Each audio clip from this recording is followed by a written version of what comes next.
A Summary and Analysis of Animal Farm by George Orwell. Rebellion Brews in the Barn, a look at Animal Farm Chapter 1. It's a night like any other on Manor Farm, except for a sense of anticipation rippling through the animals. Mr. Jones, as drunk as usual, stumbles through his nightly routine, leaving the henhouses unsecured in his stupor. This sets the stage for an important gathering in the barn. Word has spread that old Major, the prize-winning middle white boar, has had a dream and wants to share it with his fellow creatures. The air crackles with excitement as the animals settle in the barn, their respect for old Major evident in their willingness to sacrifice sleep for this meeting. The scene vividly depicts the barnyard hierarchy, the dogs up front, then the pigs, followed by hens on windowsills and pigeons in the rafters. The workhorses, Boxer and Clover, enter with care, and the old, cynical donkey, Benjamin, trails behind. The animals, each with their own distinct personality, mirror the diverse social classes that would later form the foundation of the rebellion. Old Major, despite his age and stoutness, exudes a natural authority. He wastes no time getting to the heart of the matter. His life, he declares, and the lives of all animals, are miserable, laborious, and short. They exist only to serve man, toiling until their bodies give out, then facing a cruel slaughter. His words cut through the complacency, planting the seeds of revolution. Man, he argues, is the enemy, a parasite who produces nothing yet consumes the fruits of their labor. The dream, it turns out, is less important than the message it inspires, the need for animals to unite and cast off their human oppressors. Old Major calls for rebellion, envisioning a future where animals rule themselves, free from man's tyranny. His words ignite a fire in the hearts of many animals, especially the pigs, Snowball and Napoleon. Even as Old Major's vision takes root, cracks appear in the animals' unity. Molly, the white mare, fixated on ribbons and sugar, highlights the potential for individualistic desires to undermine the collective good. The cunning raven Moses, a spy for Mr. Jones, spreads tales of Sugar Candy Mountain, a heavenly afterlife. This religious opiate, while clearly a fabrication, poses a threat to the rebellion by offering a false hope and discouraging action. The chapter ends with a symbolic act of defiance. Inspired by Old Major's message, the animals destroy all traces of Mr. Jones's authority, the harnesses, bits, and whips that represent their enslavement.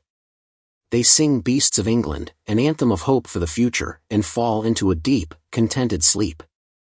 This act, however, foreshadows the challenges ahead. Destroying the symbols of oppression is easy, building a new world will be much harder. Chapter 1 of Animal Farm lays the groundwork for the novel's allegorical critique of the Russian Revolution and the subsequent Soviet regime. The characters represent different social classes, their actions and motivations reflecting the complexities of revolution, power, and the potential for corruption. Old Major, the visionary leader, sparks the rebellion, but his death early in the story raises questions about who will guide the revolution and what path it will take. The contrasting personalities of Snowball and Napoleon, and their constant disagreements, foreshadow the power struggle that will determine the fate of Animal Farm. The animals' initial enthusiasm and unity are tempered by their varying levels of understanding and commitment, foreshadowing the challenges and betrayals that lie ahead. After the dream, the seeds of power in Animal Farm Chapter 2. Following Old Major's inspiring speech and death, the animals of Manor Farm find themselves facing the daunting task of turning his dream of an animal-run society into reality.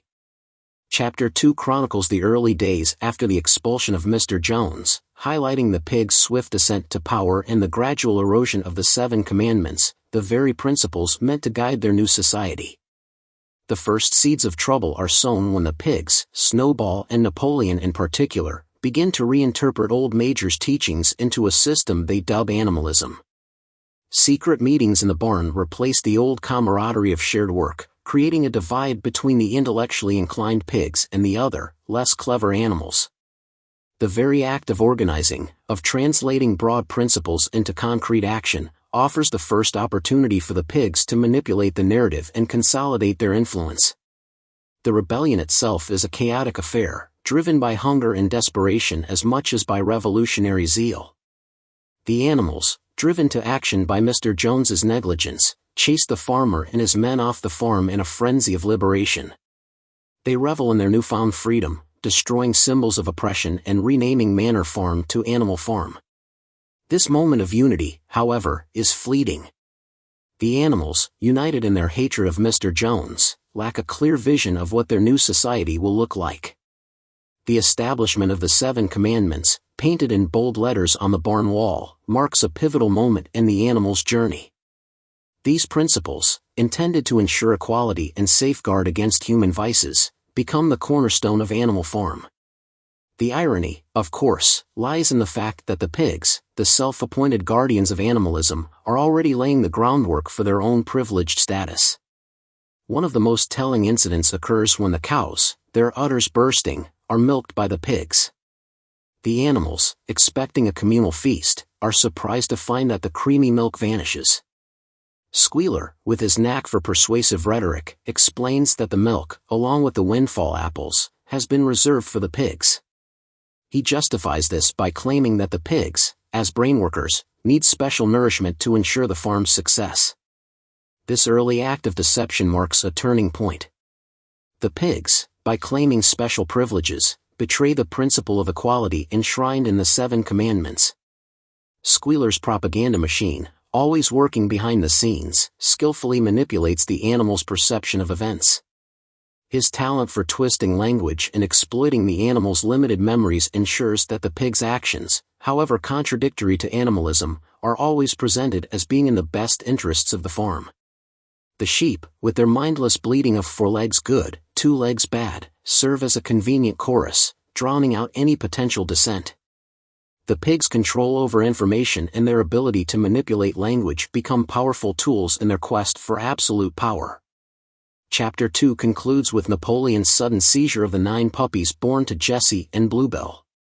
This seemingly insignificant act, shrouded in secrecy, foreshadows the future role of the dogs as Napoleon's enforcers. The pigs, by controlling the education and upbringing of the next generation, are securing their dominance over Animal Farm.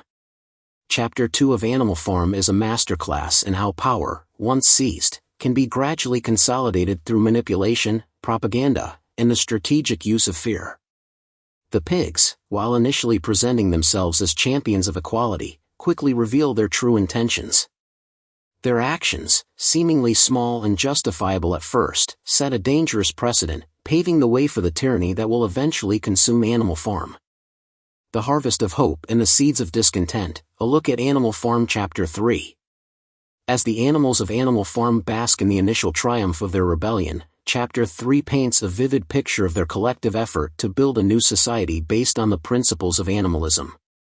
However, beneath the surface of their shared labor and apparent unity, cracks begin to appear, hinting at the growing divisions and the pigs' increasingly manipulative tactics. The chapter opens with a scene of industrious harmony. The animals, driven by a newfound sense of purpose, throw themselves into the arduous task of harvesting the hay. They work tirelessly, finding joy in the knowledge that their labor is for their own benefit, not for the enrichment of their former human master. Even the smallest creatures, the ducks and hens, contribute, demonstrating the spirit of collective effort that animates Animal Farm in these early days. This initial success fuels the animals' optimism, solidifying their belief in the possibility of a truly equitable society. Their achievement, completing the harvest in record time, stands in stark contrast to the inefficiency and wastefulness that characterized Jones's reign. This success, however, masks the fact that the seeds of discontent are already being sown.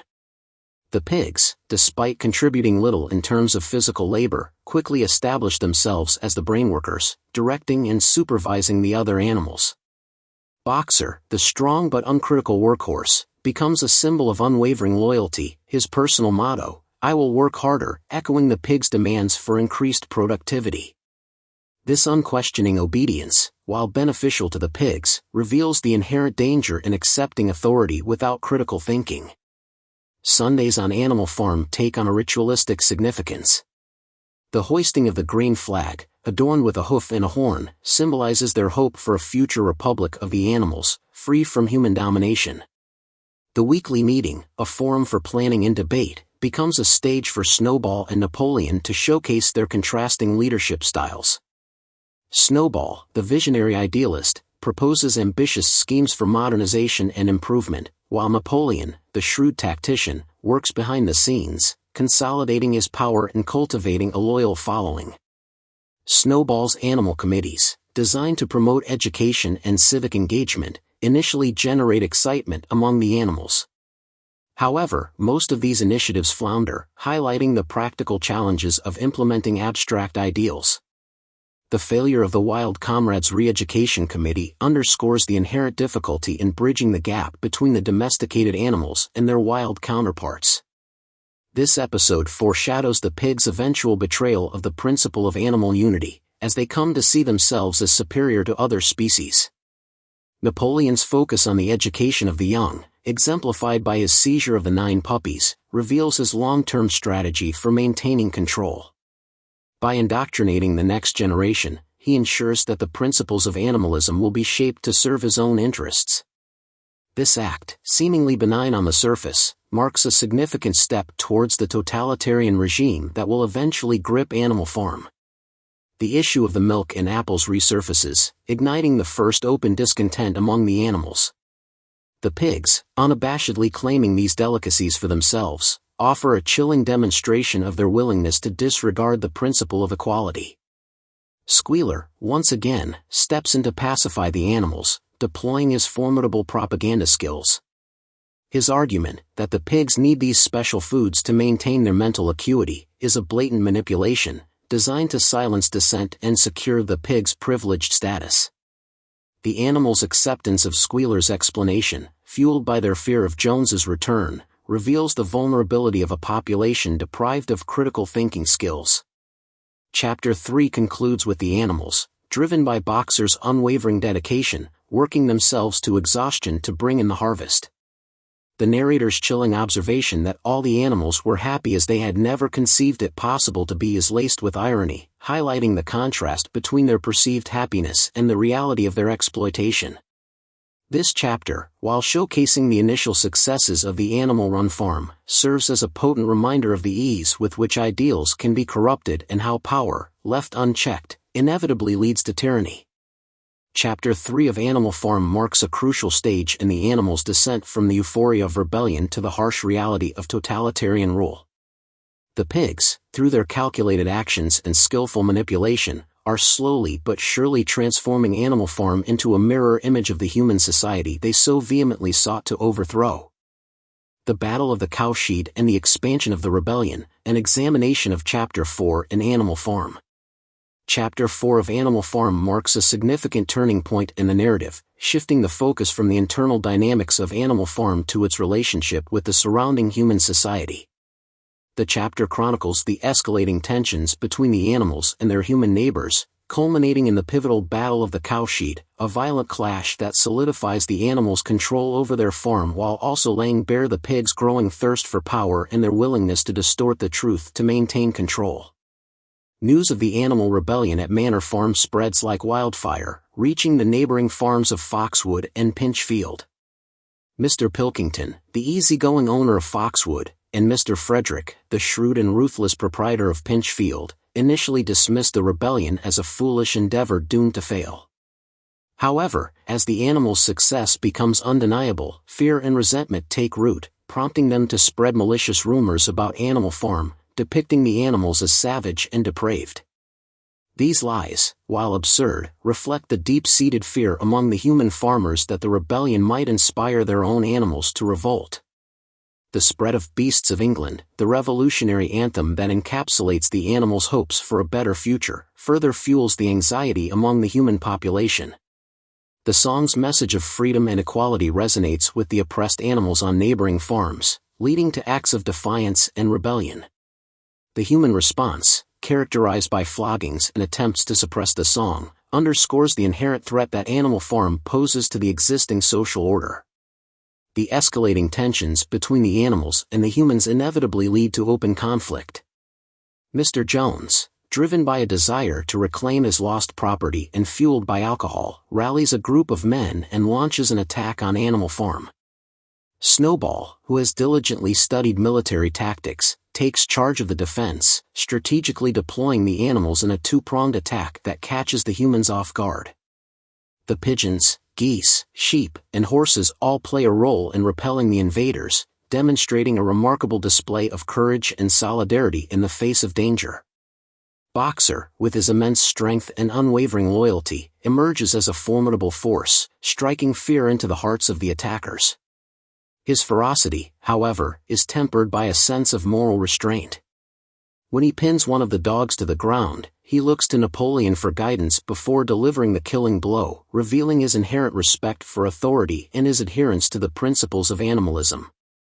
The Battle of the Cowshed, though brief and chaotic, ends in a decisive victory for the animals, sending the human invaders fleeing in disarray. This triumph solidifies the animals' control over their farm and cements their belief in the righteousness of their cause. The victory is celebrated with an impromptu ceremony, including the singing of Beasts of England, a solemn funeral for the sheep who was killed, and Snowball's impassioned speech emphasizing the importance of their newfound freedom. However, amidst the euphoria of victory, the seeds of future conflict are sown. Napoleon's conspicuous absence from the battle, coupled with his subsequent seizure of the 9 puppies, suggests a more calculated approach to power. His decision to train the puppies in isolation, away from the influence of the other animals, foreshadows the creation of a loyal and fearsome force that will eventually serve his own ambitions.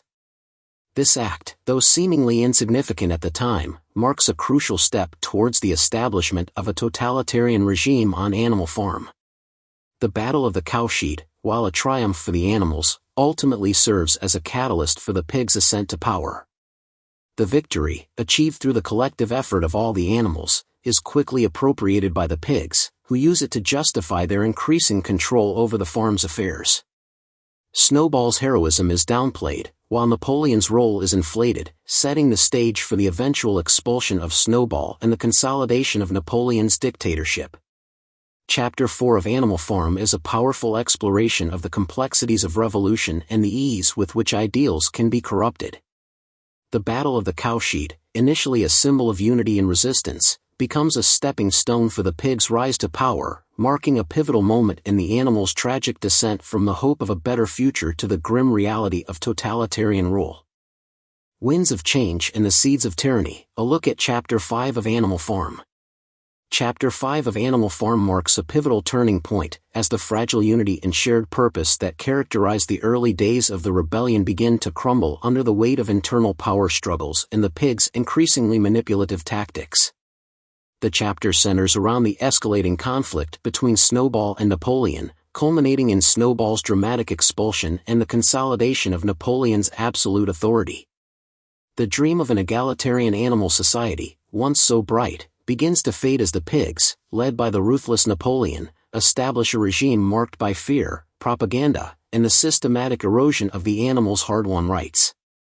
A house divided, Snowball's vision versus Napoleon's cunning. Winter descends upon Animal Farm, bringing with it not only harsh weather but also a deepening rift between Snowball and Napoleon. Their disagreements, once confined to matters of farm policy, escalate into a bitter power struggle that will determine the fate of the entire community. Snowball, driven by his fervent idealism, champions the construction of a windmill, envisioning a future where technology will liberate the animals from the burden of manual labor and usher in an era of unprecedented prosperity.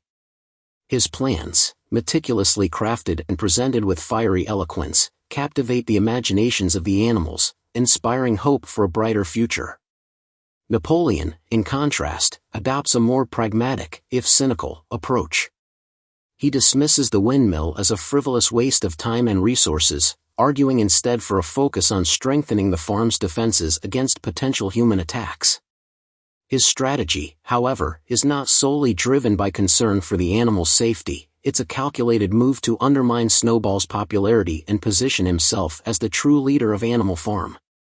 While Snowball openly rallies support for his vision, Napoleon works behind the scenes, cultivating alliances and sowing seeds of doubt about Snowball's intentions.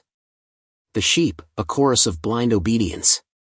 The sheep, representing the uncritical masses easily swayed by propaganda, emerge as a powerful tool in Napoleon's hands. Their constant bleating of 4 legs good, 2 legs bad, initially a harmless expression of solidarity, transforms into a weaponized chant used to disrupt Snowball's speeches and drown out any dissenting voices. Their mindless repetition of slogans, devoid of any real understanding or critical thought, underscores the dangers of blind obedience and the ease with which propaganda can be used to manipulate the masses. The windmill vote, a triumph of manipulation. The climax of the power struggle between Snowball and Napoleon arrives during the Sunday meeting where the fate of the windmill is to be decided by a vote. Snowball, with his passionate eloquence, paints a vivid picture of the windmill's benefits, swaying the animals towards his vision. Napoleon, sensing defeat, resorts to a dramatic and chilling display of force. With a piercing squeal, he unleashes his pack of 9 ferocious dogs, trained in secret and fiercely loyal to their master. The dogs, representing the instruments of state terror, chase Snowball off the farm, effectively silencing any opposition and securing Napoleon's absolute control. The rewriting of history and the consolidation of power.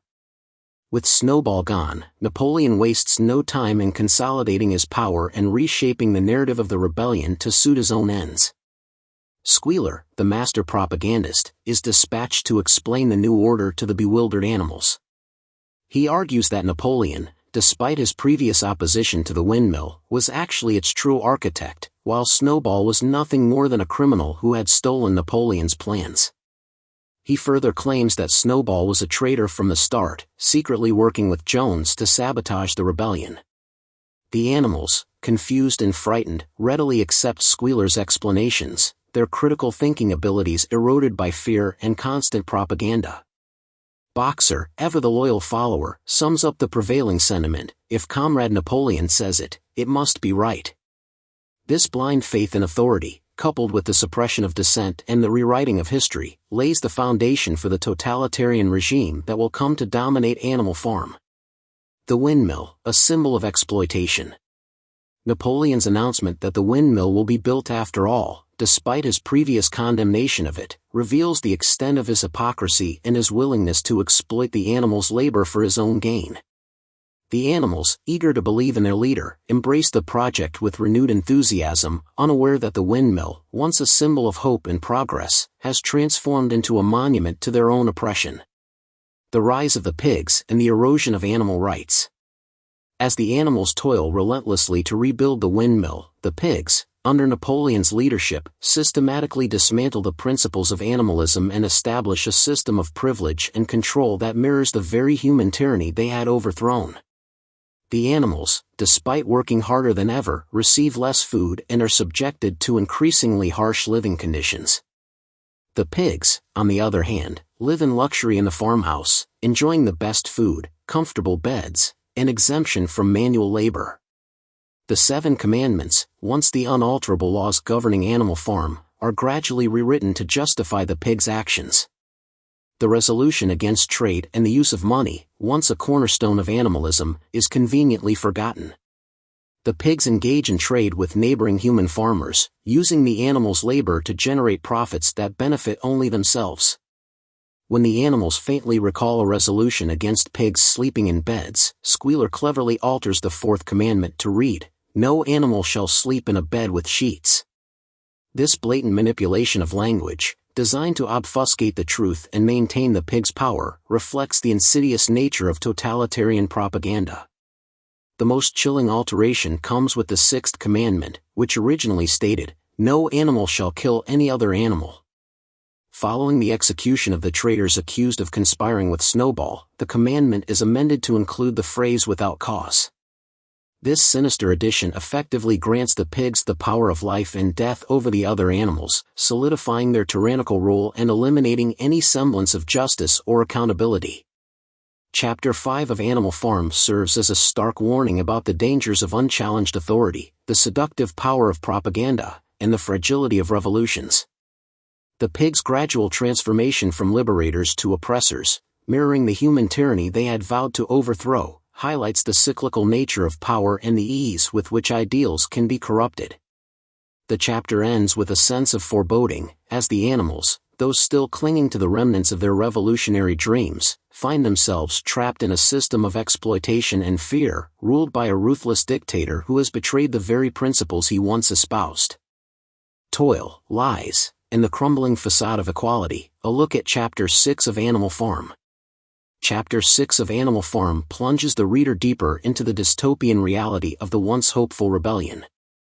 The animals, under Napoleon's iron-fisted rule, faced mounting hardships, relentless propaganda, and the systematic dismantling of their rights. The chapter portrays a society where the pigs' greed and lust for power have completely eclipsed the initial goals of the revolution, leaving the other animals toiling in a state of perpetual servitude, their dreams of freedom and equality fading into distant memories. The windmill, a monument to exploitation and broken promises. The construction of the windmill, once a symbol of hope and progress, becomes a source of immense hardship and disillusionment for the animals. They labor tirelessly, enduring a 60-hour work week and even voluntary Sunday shifts, only to be met with dwindling rations and the constant threat of punishment for any perceived slacking. The pigs, exempt from manual labor, assure the animals that their sacrifices are necessary for the greater good, invoking the specter of Jones's return to quell any dissent. However, the windmill's true purpose, milling corn for profit, is carefully concealed from the animals, highlighting the pigs' manipulative tactics and their growing disregard for the animals' well-being. Trade and the betrayal of animalism. Napoleon's decision to engage in trade with neighboring human farmers marks a blatant betrayal of the principles of animalism, shattering one of the core tenets of the rebellion, to sever all ties with the human world. He justifies this action by claiming that certain materials are urgently needed for the windmill, but his true motives lie in securing luxury goods for the pigs and consolidating his own power. The animals, their memories clouded by propaganda and fear, are easily convinced by squealers' fabricated explanations that the resolution against trade never existed. The shifting commandments, a tool of tyranny. The Seven Commandments, once the unalterable foundation of Animal Farm, continue to be manipulated and distorted to serve the pigs' interests. When the animals express unease about the pigs' residence in the farmhouse, Squealer seamlessly alters the fourth commandment from "no animal shall sleep in a bed" to "no animal shall sleep in a bed with sheets." This blatant rewriting of history, designed to legitimize the pigs' actions and silence dissent, underscores the insidious nature of totalitarian propaganda. The specter of Snowball, a scapegoat for every misfortune. Snowball, the exiled leader, becomes a convenient scapegoat for every setback and misfortune that befalls Animal Farm. When the windmill collapses during a storm, the pigs blame it on Snowball's sabotage, conveniently ignoring the fact that the walls were built too thin. Squealer skillfully weaves a narrative of Snowball's treachery, accusing him of collaborating with Frederick to destroy the farm and even claiming that he fought on Jones's side during the Battle of the Cowshed. The animals, bombarded with this propaganda and terrorized by the threat of Snowball's return, readily accept these fabricated truths, their ability to think critically eroded by fear and manipulation. The reign of terror, executions and forced confessions. Chapter 6 culminates in a horrifying display of violence and repression, as Napoleon unleashes a reign of terror to eliminate any perceived threats to his power. He orchestrates a series of public executions, targeting animals accused of conspiring with Snowball. The animals, forced to confess to absurd and fabricated crimes, are brutally slaughtered by Napoleon's dogs. This terrifying spectacle, reminiscent of the purges under Stalinist Russia, instills a pervasive atmosphere of fear and paranoia on the farm, effectively silencing any potential opposition. Boxer's blind faith, a tragic symbol of exploited loyalty. Boxer, the stalwart workhorse, remains steadfast in his loyalty to Napoleon and his belief in the principles of Animal Farm, despite the mounting evidence of the pigs' betrayal. His unwavering dedication, embodied in his personal motto "I will work harder," makes him a prime target for exploitation. He tirelessly devotes himself to the windmill project, pushing his aging body to its limits.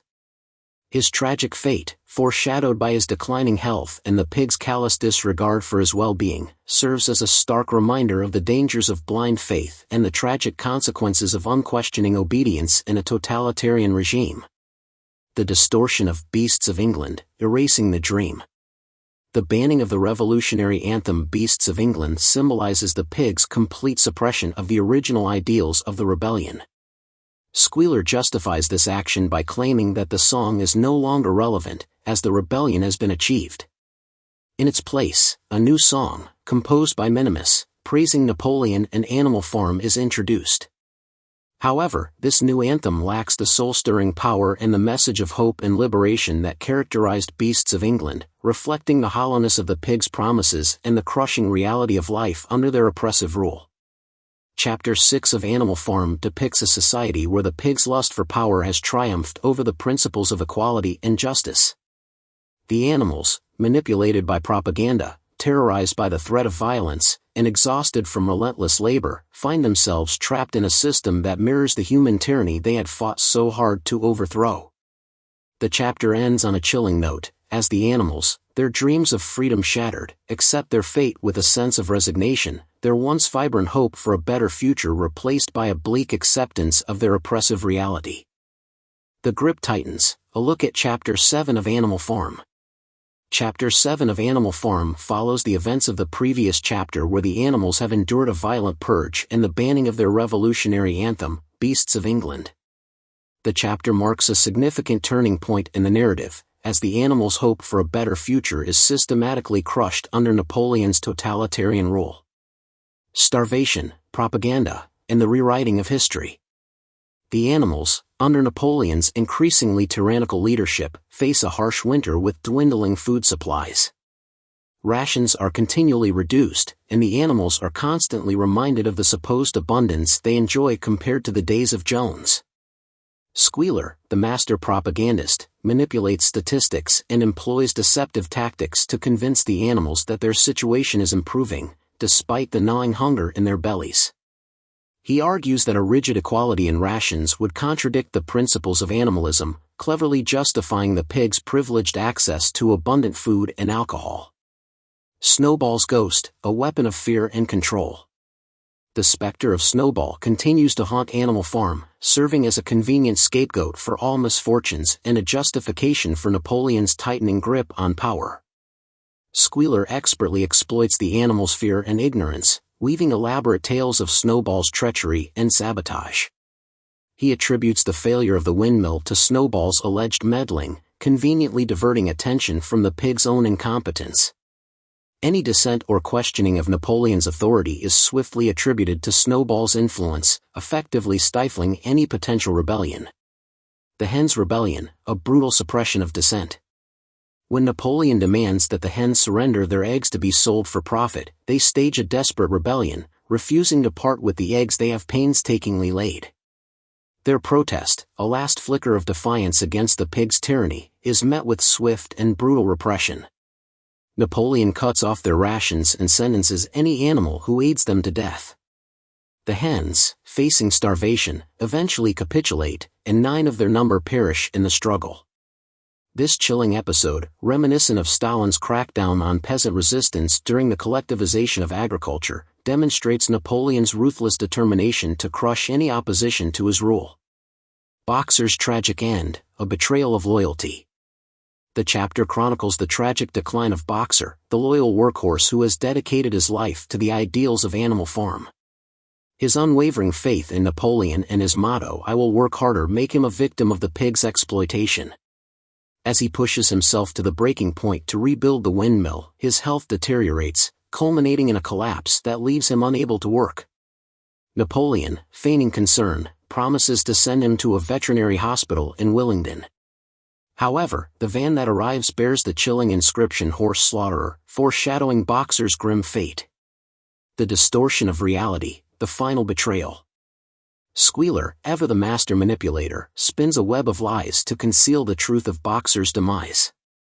He assures the animals that Boxer received the best medical care in Willingdon and died peacefully, whispering his devotion to Napoleon with his final breath. Later, he claims that the van was merely purchased from a horse slaughterer and that the inscription was yet to be repainted, deftly erasing any doubts the animals may have harbored. This blatant distortion of reality, coupled with the pigs' consumption of Boxer's sale proceeds in a drunken revelry, marks a new low in their betrayal of the animals' trust. The erasure of Beasts of England, silencing the dream. With the animal's spirit broken and dissent effectively silenced, Napoleon takes the final step in consolidating his power and erasing the memory of the rebellion.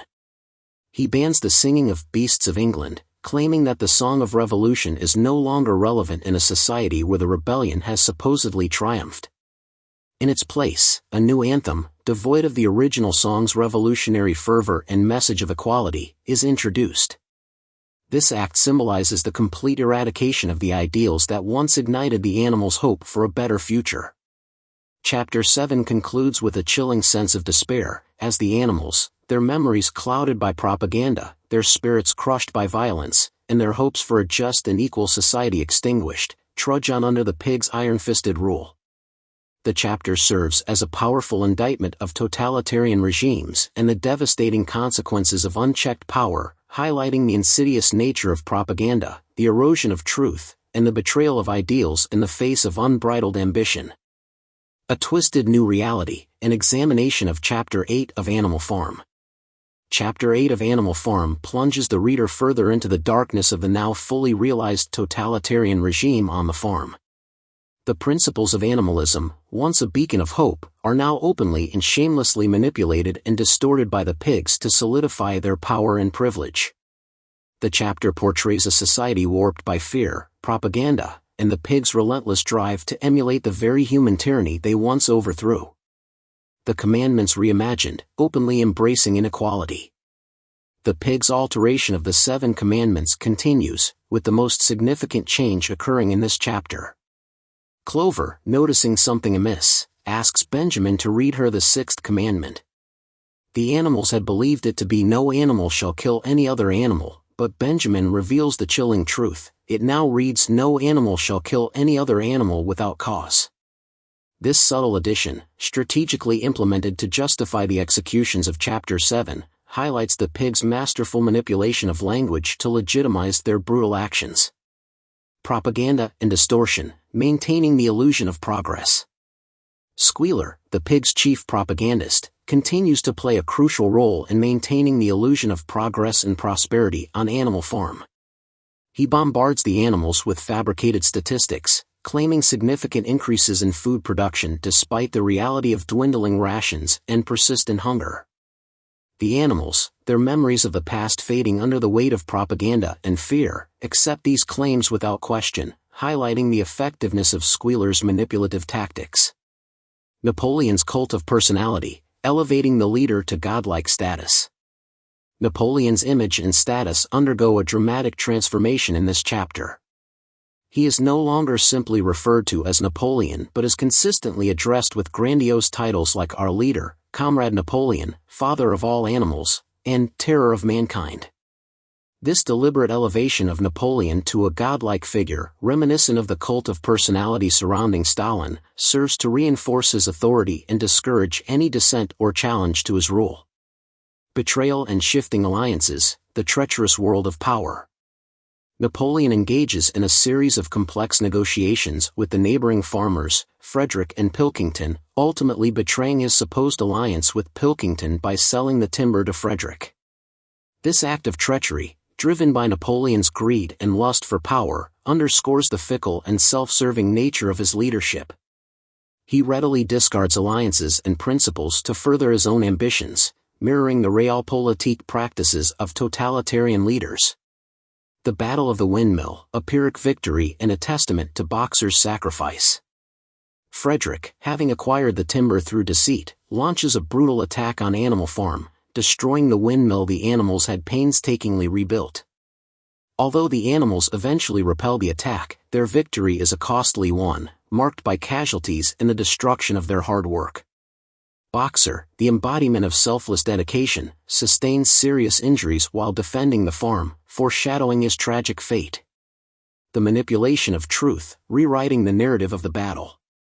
Despite the heavy losses and the destruction of the windmill, Squealer proclaims the battle a resounding victory, skillfully manipulating the narrative to fit the pig's agenda.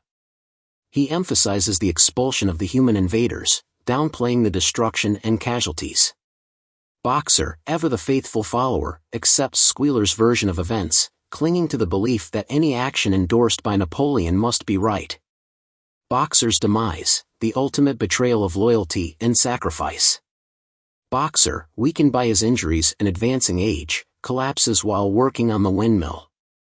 Napoleon, in a cynical act of deception, arranges for Boxer to be taken away in a van supposedly bound for a veterinary hospital. However, the van bears the chilling inscription "Horse Slaughterer," revealing Napoleon's true intentions.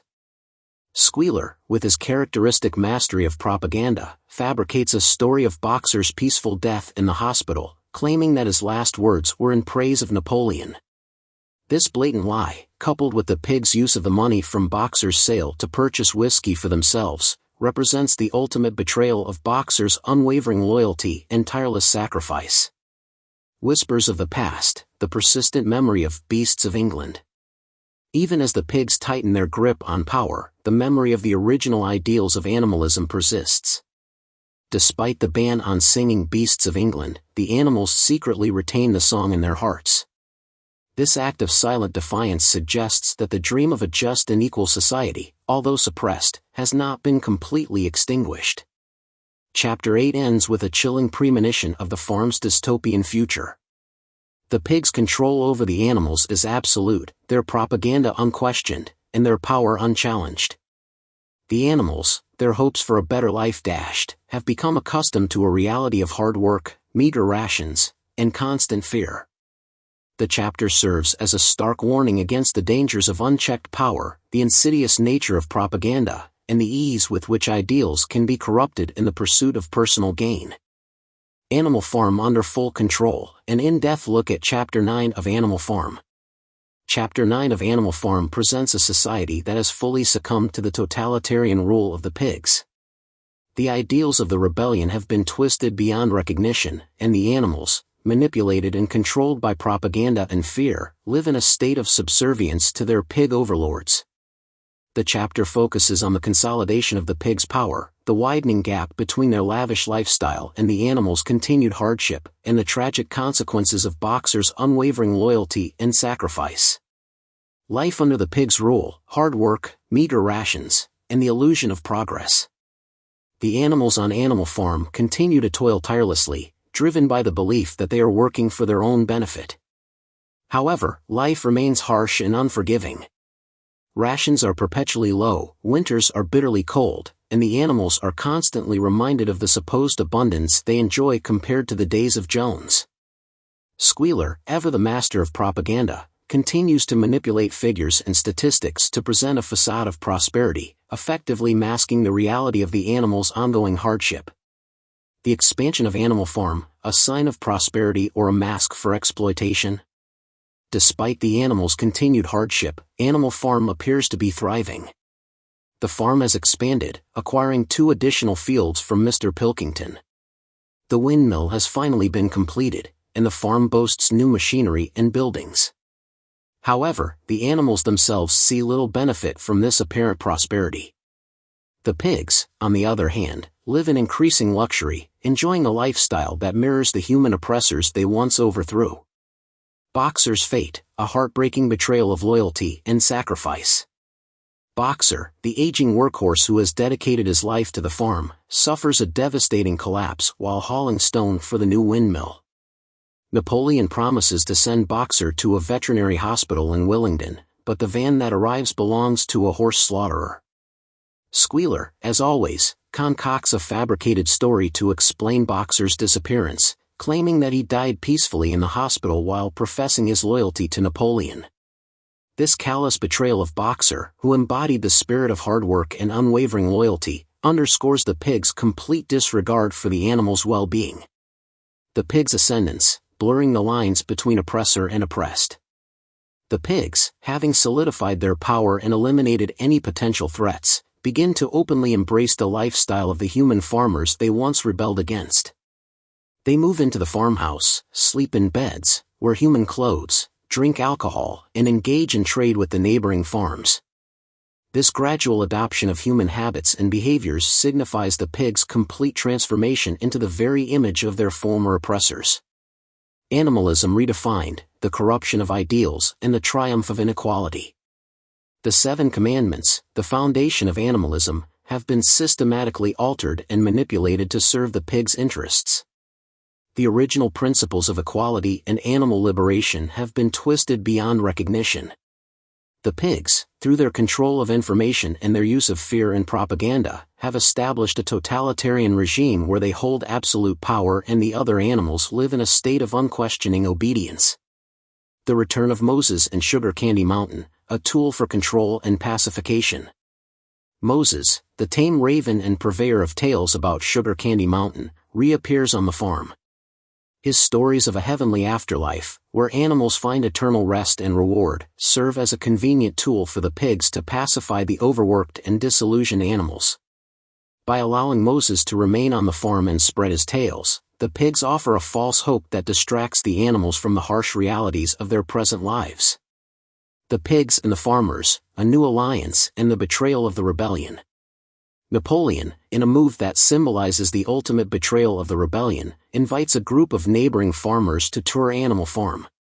The farmers, impressed by the efficiency and discipline of the farm, praise the pigs' management and express their admiration for the animals' hard work and low rations. This alliance between the pigs and the human farmers signifies the complete collapse of the rebellion's original goals and the establishment of a new order where the pigs have become indistinguishable from their former oppressors. The abolition of Beasts of England, erasing the memory of revolution. As the pigs solidify their power and embrace human ways, they abolish the singing of Beasts of England, the revolutionary anthem that once inspired the animals' fight for freedom.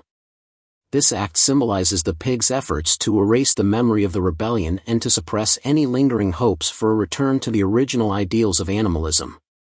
The final image, pigs walking on two legs and the distortion of equality. The chapter culminates in a chilling scene where the animals witness the pigs walking upright on their hind legs.